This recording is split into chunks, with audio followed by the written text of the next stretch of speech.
اگر دولت رکھنے کی جگہ گھر میں موجود ہے تو منگل کے دن محمد الرسول اللہ 25 سیکنڈ میں وہ تماشا ہوگا.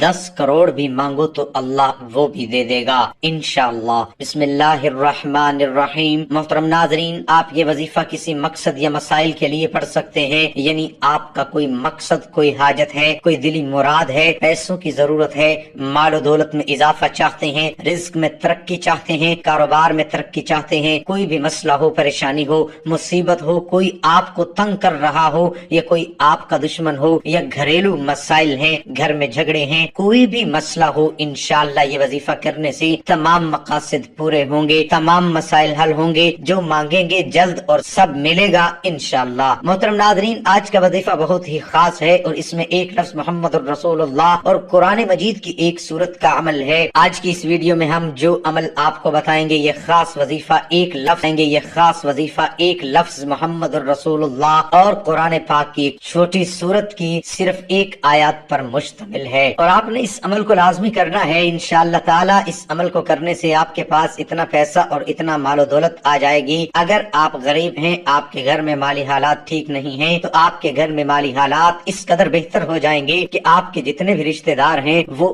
آپ کو دیکھتے ہی رہ جائیں گے. یہ خاص وظیفہ ہماری بہت سی بہنوں اور بھائیوں کا آزمایا ہوا عمل ہے. اللہ تبارک و تعالیٰ کی فضل و کرم سے گھر سے غربت اور تنگ دستی ختم ہو جائے گی اور گھر میں مال و دولت کی بارش ہونا شروع ہو جائے گی. ایک لفظ محمد الرسول اللہ اور یہ سورت فاتحہ کا ایک خاص عمل ہے. سورت فاتحہ کی بہت عظیم اہمیت اور فضیلت ہے. اس سورت کے بہت سے فضائل ہیں جن میں چند درج ذیل ہیں. سورت فاتحہ نماز کا رکن ہے، چنانچہ سورت فاتحہ کے بغیر نماز صحیح ہو ہی نہیں سکتی. جیسے کہ سیدنا عبادہ بن سامت رضی اللہ عنہ سے مروی ہے کہ رسول اللہ صلی اللہ علیہ وسلم نے فرمایا، اس شخص کی کوئی نماز نہیں جس نے سورت فاتحہ نہیں پڑھی. امام نوری رحمت اللہ علیہ کہتے ہیں اس سورت میں سورت فاتحہ کے واجب ہونے کا بیان ہے کہ سورت فاتحہ پڑھنا لازم ہے. چنانچہ سورت فاتحہ کا متبادل کوئی نہیں ہے سوائے ایسے شخص کے لیے جسے سورت فاتحہ نہیں آتی. سورت فاتحہ قرآن کریم کی افضل ترین سورت ہے. چنانچہ امام ترمذی نے حدیث نمبر 2875 کے تحت ایک روایت ذکر کی ہے اور اسے صحیح بھی قرار دیا کہ سیدنا ابو ہریرہ رضی اللہ عنہ کہتے ہیں کہ رسول اللہ صلی اللہ علیہ وسلم نے ابی بن کعب رضی اللہ عنہ سے فرمایا، کیا آپ یہ پسند کرتے ہیں کہ میں آپ کو ایسی عظیم سورت سکھاؤں کہ اس جیسی سورت تورات، انجیل اور زبور سمیت قرآن مجید میں بھی نازل نہیں ہوئی؟ تو ابی بن کعب نے کہا، جی ہاں اللہ کے رسول مجھے سکھائیے. تو آپ صلی اللہ علیہ وسلم نے فرمایا، تم نماز میں کیسے قرات کرتے ہو؟ ابو ہریرہ کہتے ہیں کہ ابی بن کعب نے سورت فاتحہ کی تلاوت شروع کی.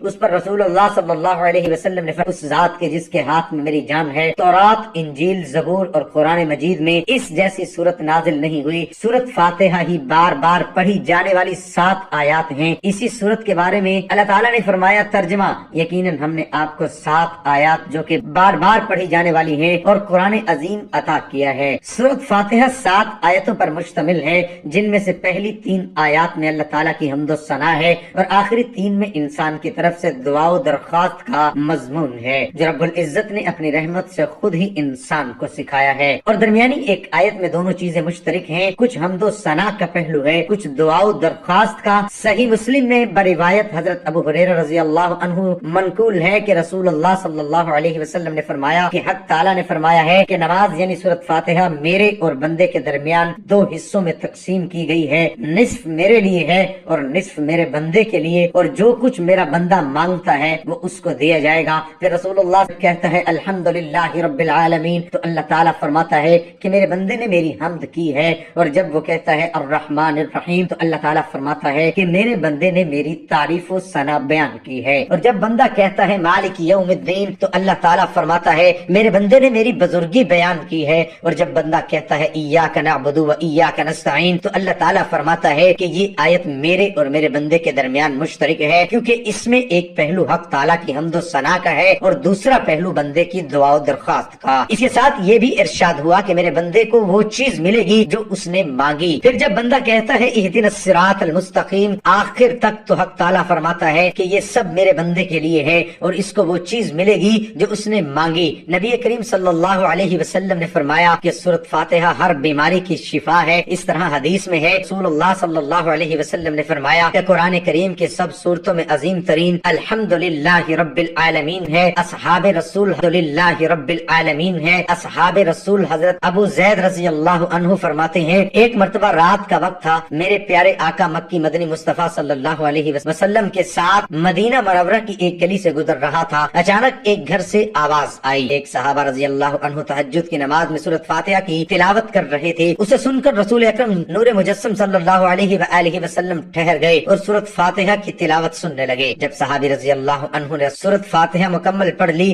تو اللہ پاک کے آخری نبی رسول ہاشمی صلی اللہ علیہ وآلہ وسلم نے فرمایا ما فی القرآن مثلھا، یعنی قرآن مجید میں اس جیسی کوئی صورت نہیں۔ تحقیق انسان کا واحد مقصد یہ ہے کہ انسان اللہ تعالیٰ کی عبادت و بندگی کرے، اس کے علاوہ جتنے بھی امور ہے جن کو انسان انجام دیتا ہے اس لیے بھی تاکہ وہ عبادت الہی کے معاملے میں انسان کے معاون بن سکے۔ عبادت اللہ تبارک و تعالیٰ کے حکم اور نافذ کردہ چیزوں کو انجام دینا اور منع چیزوں سے رک جانا، لیکن عبادات کے اندر کی انجام دہی کی صورت میں مرتب ہونے والے اجر و ثواب میں بڑا فرق ہے۔ چنانچہ کچھ کام ایسے ہیں جن کی فضیلت و اہمیت اور اجر و ثواب بہت زیادہ ہیں، اور کچھ ایسے ہیں جن کا ثواب دیگر عبادتوں کی نسبت کچھ کم ہے۔ نفل عبادت میں تہجد کی نماز قبولیت کی ضامن ہے۔ نماز تہجد قربت الہی کا ذریعہ ہے، یہ نماز خوشنودی رب کا باعث ہے، اس سے نیکیوں میں اضافہ ہوتا ہے، گناہ معاف ہوتے ہیں اور درجات بلند ہوتے ہیں۔ نماز تہجد سے محبت الہی کا حصول ہوتا ہے، یہی وجہ ہے کہ اس کی توفیق انہی چند افراد کے دامن میں آتی ہے جو اللہ تعالیٰ کے پسندیدہ افراد ہوتے ہیں۔ ناظرین اکرام، آج ہم آپ کو ایسی صورت کا وظیفہ بتائیں گے کہ بے روزگاروں نے کیا تو اللہ تعالیٰ نے ان کے لیے نوکری کا وسیلہ بنا دیا، کاروباری حضرات نے کیا تو ان کے پاس گاہکوں کی لائن لگ گئی۔ یہ وظیفہ آپ نے صرف منگل کے دن کرنا ہے، اگر اس وظیفے کو احسن طریقے سے کر لیتے ہیں تو انشاءاللہ آپ کے جو رزق کے مسائل وہ حل ہونا شروع ہو جائیں گے، انشاءاللہ رزق کا مسئلہ حل ہو جائے گا، رزق کی رکاوٹیں بندشیں دور ہو جائیں گی۔ یہ ایک ایسی صورت ہے حل ہو جائے گا، رزق کی رکاوٹیں بندشیں دور ہو جائیں گی۔ یہ ایک ایسی صورت ہے جن لوگوں نے بھی پڑھا اللہ تعالیٰ نے اسے غنی بنا دیا، جن لوگوں نے بھی اس وظیفے کو کیا اس کے کاروبار خوب پھلے پھولے۔ آج آپ کے لیے ایسا خاص اور مجرب وظیفہ لے کر آئے ہیں، قرض کے بوجھ تلے دبے انسان اس کو کرے، انشاءاللہ آپ کامیاب ہوں گے۔ یہ وظیفہ آپ کسی بھی نماز کے بعد کر سکتے ہیں، لیکن نماز عشاء کے بعد زیادہ بہتر رہے گا۔ اس وظیفے کو لڑکیاں بھی کر سکتی ہیں، بہنیں بھائی بزرگ سب اس وظیفے کو کر سکتے ہیں۔ اس وظیفے کو آپ دوسروں کے لیے بھی کر سکتے ہیں، بھائی بہنوں کے لیے کر سکتے ہیں، بہنیں بھائیوں کے لیے کر سکتی ہیں، والدین بچوں کے لیے کر سکتی ہیں۔ یہ وظیفہ ایک لفظ محمد الرسول اللہ سورۃ فاتحہ کی ایک آیت کا وظیفہ ہے۔ مشائخ اور بزرگان دین کہتے ہیں جو انسان رزق کے اندر کامیابی چاہتا ہے، جو دین اور دنیا کے اندر ترقی چاہتا ہے اور جو رزق کے اندر برکت چاہتا ہے، اس صورت کو اپنا لے۔ آپ نے یہ کرنا ہے منگل کے دن کوئی ایک ٹائم مقرر کر لیں، اس وظیفے کو جائز حاجت کے لیے کرنا ہے، اس لیے نہیں کرنا امیر و دولت مند بن جائے ساتھ اس وظیفے کو کرنا ہے۔ دوران وظیفہ کوشش کریں اپنے پاس بدبودار اشیاء کا استعمال نہ کریں، جیسے کہ کچا پیاز ہو گیا۔ مرد حضرات تمباکو نوشی سے پرہیز کریں، اس کے علاوہ حلال کا لقمہ کھائیں، اور وظیفہ ختم ہونے کے بعد اللہ تعالیٰ کی رضا کی خاطر کوئی میٹھی چیز آپ نے تقسیم کرنی ہے، کوشش کرنی ہے بچوں کے اندر تقسیم کرتے رہیں۔ اس حقیقت سے تو کوئی بھی انسان انکار نہیں کر سکتا، دنیا میں ہر امیر و غریب نیک و بد کو قانون قدرت کے تحت دکھ و غم اور پریشانیوں سے کسی نہ کسی مشکل میں ضرور واسطہ پڑتا ہے۔ اس کا سبب یہ ہے کہ یہ دنیا دارالعلوم اور امتحان گاہ ہے، انسان یہاں آزمائش کے لیے بھیجا گیا ہے، اسے آزادی سے نیکی اور بدی کرنے کی قوت دی گئی ہے۔ وہ نیکی کرنے کی صورت میں اجر و ثواب کا حقدار پاتا ہے، لیکن نافرمانی کی صورت میں عذاب و سزا کا مستحق ٹھہرتا ہے۔ یہاں دو قسم کے لوگ رہتے ہیں، ایک وہ جو اسودہ حال اور دولت مند ہے اور ہر قسم کی آسائش و آرام سے بہرا اور ہیں، دوسرے وہ جو غربت اور تنگدستی کا شکار ہیں اور زندگی کی بنیادی ضروریات سے بیمار ہیں اور زندگی کی بنیادی ضروریات سے بھی محروم ہے۔ انسان کسی بھی گروہ سے تعلق رکھتا ہے، اسے دکھوں سے مفر ہوتا ہے، یہ الگ بات ہے کسی کو کم اور کسی کو زیادہ دکھوں سے واسطہ پڑتا ہے اور پھر اسے زندگی گزارنا ایک پہاڑ نظر آنے لگتی ہے۔ وہ چاہتا ہے کہ مصائب سے چھٹکارا حاصل کرے اور یہ کوشش کرتا رہتا ہے کہ دکھوں سے نجات پالے اور غموں کے بھروسے باہر آ جائے، لیکن وہ تب تک اپنی ہر پریشانیوں اور دکھوں سے نجات نہیں پاتا جب تک کہ وہ اللہ اور اس کے پیارے رسول صلی اللہ علیہ وآلہ وسلم کے بتائے ہوئے احکامات پر عمل نہ کرے۔ انسان کو چاہیے کہ وہ اللہ سے اپنے گناہوں کی کثرت سے توبہ کرتا رہے اور اس بات پر یقین رکھے کہ وہ ضرور اس کی توبہ قبول کرے گا اور اس کی تمام پریشانیاں اور غموں کو اپنے فضل و کرم سے ضرور ختم کرے گا انشاءاللہ۔ تو ناظرین، ایک اور بات آپ کو بتاتا چلوں کہ کوئی بھی وظیفہ شروع کرنے سے پہلے آپ درود پاک لازمی پڑھ لیا کریں۔ یہ درود پاک کا عمل اللہ پاک نے قرآن کے اندر خود فرمایا اور جس کی تفسیر میں آتا ہے کہ اللہ تعالیٰ فرماتا ہے کہ میں خود درود بھیجتا ہوں اپنے پیارے پیغمبر فرماتا ہے کہ میں خود درود بھیجتا ہوں اپنے پیارے پیغمبر حضرت محمد مصطفیٰ صلی اللہ علیہ وآلہ وسلم پر، اور میرے جتنے فرشتے ہیں، نوری مخلوق ہیں، یہ بھی میرے نبی پر سب مل کر درود پڑھتے رہیں گے۔ اللہ تعالیٰ فرماتا ہے کہ اے ایمان والو، تم بھی میرے نبی حضرت محمد مصطفیٰ صلی اللہ علیہ وآلہ وسلم پر درود پڑھو۔ یہ میرے اللہ پاک کا ہمیں واضح حکم ہے، اور یہ کام، یہ عمل اللہ کی ذات خود بھی کرتی ہے۔ قرآن پاک سورۃ احزاب میں ارشاد باری تعالیٰ ہے، ترجمہ: بے شک اللہ اور اس کے فرشتے نبی پر درود بھیجتے ہیں، اے ایمان والو تم بھی اس پر درود اور سلام بھیجو۔ حضرت ابو طلحہ انصاری رضی اللہ تعالی عنہ فرماتے ہیں، ایک دن حضور اکرم صلی اللہ علیہ وآلہ وسلم تشریف لائے اور بشاشت چہرہ اقدس میں نمایاں تھی۔ ارشاد فرمایا، میرے پاس حضرت جبرائیل علیہ السلام آئے اور کہا، آپ کا رب عز و جل فرماتا ہے کہ آپ راضی نہیں کہ آپ کی امت میں جو کوئی آپ پر درود بھیجے میں اس کے 10 درجات بلند کرتا ہوں، 10 گناہ معاف کرتا ہوں اور 10 نیکی میں اضافہ کرتا ہوں۔ حضرت عبداللہ بن مسعود رضی اللہ تعالی عنہ سے علیہ وآلہ وسلم نے ارشاد فرمایا، قیامت کے دن مجھ سے سب لوگوں میں قریب وہ ہوگا جس نے سب سے زیادہ مجھ پر درود بھیجا ہے۔ حضرت انس رضی اللہ تعالی عنہ سے روایت ہے، حضور اقدس صلی اللہ علیہ وآلہ وسلم نے ارشاد فرمایا، تو مجھ پر ایک بار درود بھیجے اور وہ قبول ہو جائے تو اللہ تعالیٰ اس کے اسی برس کے گناہ معاف مٹا دے گا۔ حضرت عبداللہ بن عمر رضی اللہ تعالی عنہما فرماتے ہیں، جو نبی کریم صلی اللہ تعالی علیہ وآلہ وسلم پر ایک بار درود بھیجے تو اللہ تعالیٰ اس کے فرشتے اس پر 70 بار خوشی کی نگاہ سے دیکھتے ہیں۔ تو اللہ رب العزت فرماتے ہیں، میں بھی، میرے تمام نوری مخلوق فرشتے بھی، اور میں بندوں کو بھی حکم دے رہا ہوں کہ جو مجھ کو مانتے ہیں، جو میرے نبی صلی اللہ علیہ وآلہ وسلم پر ایمان لے کر آئے ہیں، ان کو بھی حکم دے رہا ہوں کہ یہ عمل تم بھی کرو۔ وہ عمل کون سا ہے؟ اور وہ عمل یہ ہے کہ درود پاک پڑھو۔ اسی طرح درود شریف کے فضائل میں سے ایک اہم فضیلت یہ بھی ہے کہ درود شریف کے بغیر کوئی سی بھی دعا قبول نہیں ہوتی۔ حضرت عمر رضی اللہ عنہ کا قول ہے کہ مجھے یہ بات پہنچی ہے کہ جب تک کسی دعا کے ساتھ حضور اکرم صلی اللہ علیہ وآلہ وسلم پر درود پاک نہ پڑھا ہو، وہ زمین و آسمان کے درمیان معلق رہتی ہے۔ سیدنا جابر بن عبداللہ رضی اللہ عنہما سے روایت ہے کہ نبی پاک صلی اللہ علیہ وآلہ وسلم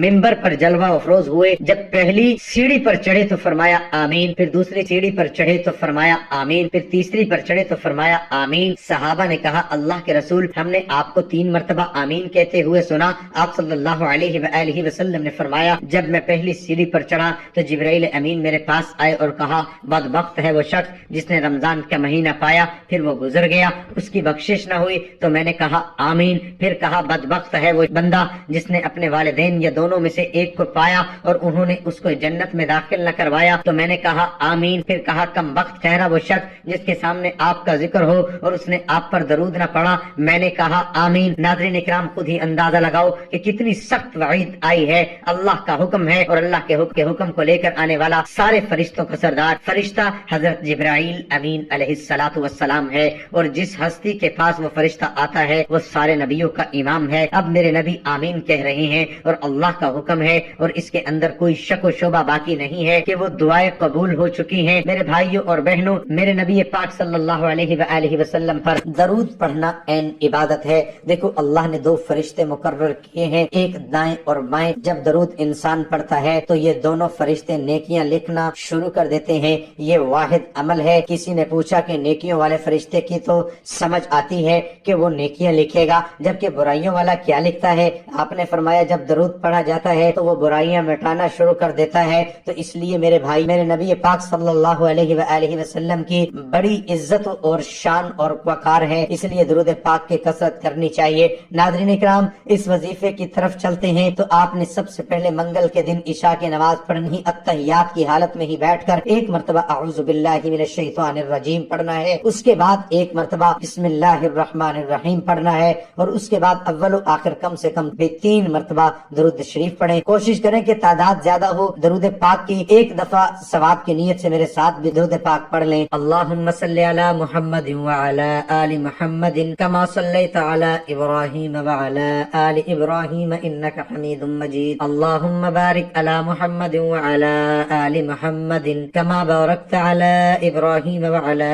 آل ابراہیم انک حمید مجید۔ درود پاک پڑھ کر الحمدللہ شریف یعنی سورۃ فاتحہ جو ہے آپ نے صرف 3 مرتبہ پڑھنا ہے۔ بسم اللہ الرحمن الرحیم، الحمدللہ رب العالمین، الرحمن الرحیم، مالک یوم الدین، ایاک نعبد و ایاک نستعین، اهدنا الصراط المستقیم صراط الذین انعمت علیہم غیر المغضوب علیہم ولا الضالین۔ جب آپ اس آیت پر پہنچے تو یہی آیت 11 مرتبہ پڑھ لے۔ آیت یہ ہے ایاک نعبد و ایاک نستعین۔ جب سورۃ فاتحہ پڑھنے لگے تو ہر مرتبہ یہی آیت صرف 11 مرتبہ پڑھ کر آگے پڑھ لے اور دوبارہ شروع سے پڑھنا شروع کر دے۔ اس طریقے سے صرف 3 مرتبہ سورۃ فاتحہ پڑھیں، لیکن یہی آیت پھر 11 مرتبہ آپ نے پڑھنا ہے۔ اس طرح یہ آیت 33 مرتبہ بن جائے گی۔ جب یہ اکیلی آیت 33 بار ہو جائے گا، باقی سورۃ فاتحہ 3 بار ہو جائے گی۔ اس کے بعد سورۃ اخلاص 11 مرتبہ پڑھیں، بسم اللہ الرحمن الرحیم، قل هو اللہ احد اللہ الصمد لم یلد ولم یولد ولم یکن لہ کفوا احد۔ اس کے بعد 21 مرتبہ آپ نے محمد الرسول اللہ محمد الرسول اللہ پڑھنا ہے۔ اور جب آپ یہ عمل کریں، اول و آخر کم سے کم بھی 3 بار درود شریف کے ساتھ پڑھیں، پھر اس کے بعد اللہ پاک سے دعا مانگے۔ یہ ایسا وظیفہ ہے کہ انشاءاللہ آپ کی کوئی بھی دعا رد نہیں ہوگی۔ یہ انتہائی طاقتور اور آزمودہ ہے، یہ بہت ہی مجرب وظیفہ ہے۔ میں نے سوچا یہ تحفہ اپنے ناظرین کو بھی دے دوں، یہ تحفہ اپنے ناظرین کو بھی دے دوں، کیونکہ اس دور میں کافی لوگ پریشان ہیں، روپے پیسے کی کمی ہے۔ انشاءاللہ العزیز اللہ رب العزت آپ کو بھی اپنے فضل و کرم سے اس مالی تنگ دستی سے نجات دے گا انشاءاللہ، اور خوشخبری ملے گی۔ اور یہ عمل ایمانداری کے ساتھ اور مکمل یکسوئی کے ساتھ کرو۔ محترم ناظرین، حضرت زید بن ثابت رضی اللہ عنہ کہتے ہیں کہ نبی کریم صلی اللہ علیہ وآلہ وسلم اپنے حجرے پر بنی نجار کے ایک باغ میں تھے، ہم بھی اس کے ساتھ تھے۔ اچانک خچر بھدک گیا، قریب تھا کہ آپ کو گرا دیتا۔ 6، 5 یا 4 قبریں تھی۔ آپ صلی اللہ علیہ وآلہ وسلم ان قبروں کو کون جانتا ہے؟ ایک آدمی نے کہا میں۔ آپ صلی اللہ علیہ وآلہ وسلم نے فرمایا یہ لوگ کب فوت ہوئے ہیں؟ اس نے کہا زمانہ شرک میں۔ آپ نے فرمایا یہ امت میری قبروں میں آزمائی جائے گی، اگر مجھے اس بات کا خدشہ نہ ہوتا تم اپنے مردے دفن نہ کرو گی تو میں اللہ تعالیٰ سے دعا کرتا کہ تمہیں بھی وہ عذاب قبر سنائے جو میں سن رہا ہوں۔ زید نے کہا پھر آپ ہماری طرف متوجہ ہو گئے اور کہنے لگے عذاب سے اللہ کی پناہ مانگو۔ صحابہ کہنے لگے ہم لوگ عذاب سے اللہ کی پناہ میں آتے ہیں۔ آپ نے فرمایا قبر کے عذاب سے اللہ کی پناہ مانگو۔ صحابہ نے کہا ہم قبر کے عذاب سے اللہ کی پناہ میں آتے ہیں۔ آپ صلی اللہ علیہ وآلہ وسلم نے فرمایا ظاہری اور باطنی فتنوں سے اللہ کی پناہ مانگو۔ صحابہ نے کہا ہم ظاہری اور باطنی فتنوں سے اللہ کی پناہ میں آتے ہیں۔ آپ صلی اللہ علیہ وآلہ وسلم نے فرمایا دجال کے فتنے سے اللہ کی پناہ مانگو۔ صحابہ نے کہا ہم دجال کے فتنے سے اللہ کی پناہ میں آتے ہیں۔ حضرت ابو سعید خدری رضی اللہ عنہ کہتے ہیں کہ میں نبی کریم صلی اللہ علیہ وآلہ وسلم کے پاس آیا، آپ بخار میں تپ رہے تھے، میں نے اپنا ہاتھ آپ پر رکھا تو لحاف کے اوپر سے بخار کی حرارت محسوس کی۔ میں نے کہا اے اللہ کے رسول یہ کتنا شدید؟ آپ صلی اللہ علیہ وآلہ وسلم نے فرمایا ہمیں تکلیف بھی دگنی دی جاتی ہے اور اجر بھی دگنا دیا جاتا ہے۔ میں نے کہا اے اللہ کے رسول لوگوں میں سب سے زیادہ آزمائش کس پر آتی ہے؟ آپ صلی اللہ علیہ وآلہ وسلم نے فرمایا ابراہیم علیہ السلام پر، پھر نیک لوگوں پر کسی کی محتاجی میں آزمایا جاتا ہے، حتیٰ کہ اس کے پاس صرف وہ چادر بچتی ہے جو اسے ڈھانپتی ہے اور وہ آزمائش میں اتنا خوش ہوتا ہے جتنا تم سے کوئی بھی شخص خوشحالی میں مسرور ہوتا ہے۔ رسول اللہ صلی اللہ علیہ وآلہ وسلم نے ارشاد فرمایا اللہ کی قسم مجھے تمہارے لیے غریبی کا خوف نہیں ہے، بلکہ مجھے خوف ہے کہ پہلے قوموں کی طرح کہیں تمہارے لیے دنیا یعنی مال و دولت کھول دی جائے اور تم اس کے پیچھے پڑ جاؤ، پھر وہ مال و دولت پہلے لوگوں کی طرح تمہیں ہلاک کر دے۔ رسول اللہ صلی اللہ علیہ وآلہ وسلم نے ارشاد فرمایا حلال واضح ہے، حرام واضح ہے، ان کے درمیان 6 مشتبہ چیزیں ہیں جن کو بہت سارے لوگ نہیں جانتے۔ جس شخص نے شبہ والی چیزوں سے اپنے آپ کو بچا لیا اس نے دین اور عزت کی حفاظت کی، اور جو شخص مشتبہ چیزوں میں پڑے گا وہ حرام چیزوں میں پڑ جائے گا، اس چرواہے کی طرح جو دوسرے کی چراگاہ کے قریب بکریاں چراتا ہے، کیونکہ بہت ممکن ہے کہ اس کا جانور دوسرے کی چراگاہ سے کچھ چر لے۔ اچھی طرح آگاہ ہوتی ہے، یاد رکھو کہ اللہ کی زمین اللہ کی چراگاہ اس کی حرام کردہ چیزیں ہیں۔ اور سن لو جس کے اندر ایک گوشت کا ٹکڑا ہے جب وہ سمر جاتا ہے تو سارا جسم سمر جاتا ہے، اور جب وہ بگڑ جاتا ہے تو پورا جسم بگڑ جاتا ہے۔ سن لو یہ گوشت کا ٹکڑا دل ہے۔ اللہ تعالی ہم سب کا حامی و ناصر ہو۔ ناظرین اکرام اللہ تعالیٰ کے 99 ناموں میں سے کوئی سا ایک نام کمنٹ میں ضرور لکھ کر شیئر کریں۔ اعوذ باللہ من الشیطان الرجیم، بسم اللہ الرحمن الرحیم۔ محترم ناظرین، آج آپ کے سامنے قرآن مجید کی ایسی 2 آیات آپ کے سامنے لے کر حاضر ہوا ہوں۔ اگر انسان صدق دل کے ساتھ اس کا معمول بنا لے تو پوری زندگی کے اندر کبھی انسان کو نہ کوئی نقصان دے سکتا ہے۔ اللہ نے خود اس وظیفے کی قسم کھائی ہے کہ جو بندہ یہ وظیفہ کر لے گا اس کے گھر سے تمام مشکلات، پریشانیاں، بیماریاں ختم ہو جائیں گی۔ محترم ناظرین، اگر کسی انسان پر اللہ کی جانب سے تنگ دستی آتی ہے تو سارا جہان اس کے پیچھے لگ جائے کہ میں نے اس کو نقصان پہنچانا ہے، سارا جہان اس کے پیچھے لگ جائے کہ یہ بھوکا مر جائے، سارا جہان اس کے پیچھے لگ جائے کہ میں نے اس کو ذلیل کر دینا ہے۔ خدا کی قسم، اس دو آیات کے اندر اتنا راز چھپا ہے۔ اگر انسان صدق دل کے ساتھ اللہ پر اعتماد اور بھروسہ رکھ کے ان آیات کا وظیفہ کرے، صرف 7 مرتبہ پڑھ لے، اللہ رب العزت اس انسان کے راستے سے تمام مشکلات کو ختم کر دیں گے۔ اپنے ہاتھوں پر یہ وظیفہ کر کے آزما کر دیکھو۔ قرآن پاک کے اندر داخل ہو جاؤ، قرآن پاک کے اندر ہر مشکل کا اللہ تعالیٰ نے حل رکھ دیا ہے۔ میرے نبی حضرت محمد مصطفیٰ صلی اللہ علیہ وآلہ وسلم جب معراج شریف پر گئے تو پہلے آسمان پر، پھر دوسرے آسمان پر، پھر تیسرے پر، جب 7ویں پر پہنچے تو سدرۃ المنتہا، اس کے آگے کوئی مقام نہیں۔ تو جب میرے نبی حضرت محمد صلی اللہ علیہ وسلم ادھر تھے تو آواز آئی ایک دروازہ کھلا ہے۔ تو میرے نبی جبرائیل امین اس وقت سدرۃ المنتہا تک پہنچے تھے، آپ کے ساتھ جبرائیل علیہ السلام تھے۔ آپ نے پوچھا یہ کس کی آواز ہے؟ تو جبرائیل امین فرمانے لگے، یا رسول اللہ، میں نے پوری زندگی کے اندر اس دروازے کو کھلا ہوا نہیں دیکھا جو آج دیکھ رہا ہوں، اور دوسرے نمبر پر یہ جو فرشتہ نکلا ہے، یہ فرشتہ بھی میں نے اپنی زندگی کے اندر پہلی دفعہ دیکھا ہے۔